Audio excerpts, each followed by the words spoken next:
Alors pour moi, les temps forts de la journée, il y a eu deux temps aujourd'hui, donc ils ont tous les deux été assez forts. C'est d'une part la restitution le matin ce qu'on appelle les préconisations, les propositions de mesures à adopter. Et puis cet après-midi, il y a eu la présentation de ces préconisations et le commentaire, la réception et la promesse d'engagement de la part des élus.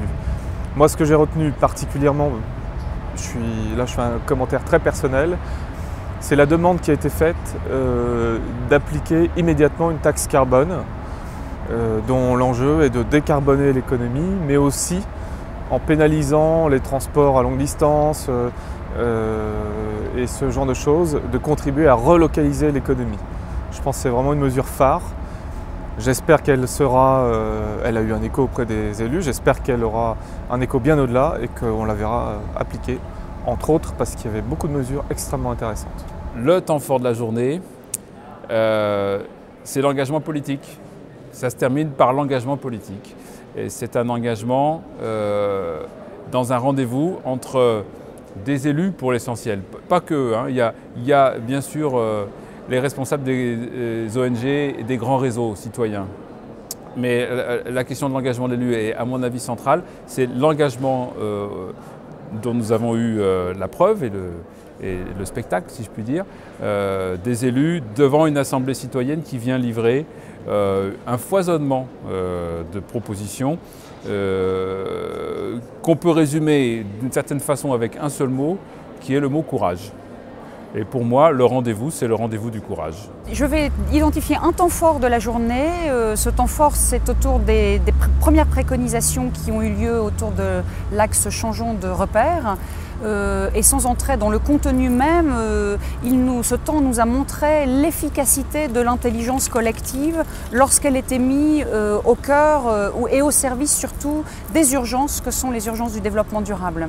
Mes attentes par rapport à ces assises nationales du développement durable qui se situent à un moment d'extrême urgence lié à la triple crise que nous vivons aujourd'hui et actuellement, sont très simples. Ce sont des exigences à l'égard des politiques qui vont entendre les préconisations qui vont sortir de ces assises. Il faut absolument que ces préconisations soient mises en place, opérationnalisées dans un temps extrêmement court. Je pense qu'en 2005-2006, sur les questions de développement durable, on a commencé à voir en France une prise de conscience qui est allée assez vite. Et ça me rend plutôt optimiste parce qu'en 2-3 ans, la métamorphose a eu lieu au niveau des consciences. Le plus dur maintenant, c'est de passer aux actes. Et j'espère que ces assises vont donner aux élus, mais pas que, à la société civile également, de quoi passer vraiment aux actes. Parce que là, il y a urgence. Il ne s'agit pas de sortir de là en disant « Ok, c'était sympa, puis on se revoit dans 2 ans, ou dans 1 an plutôt ». Il s'agit vraiment de changer les choses et de les changer maintenant. Donc demain matin, on est au travail. Et dans 1 an, dans 2 ans, comme le disait Lester Brown, on peut mesurer les progrès qu'on a faits. J'attends une vraie proposition fiscale. Nos assises, ça s'appelait « Trouvons la richesse ».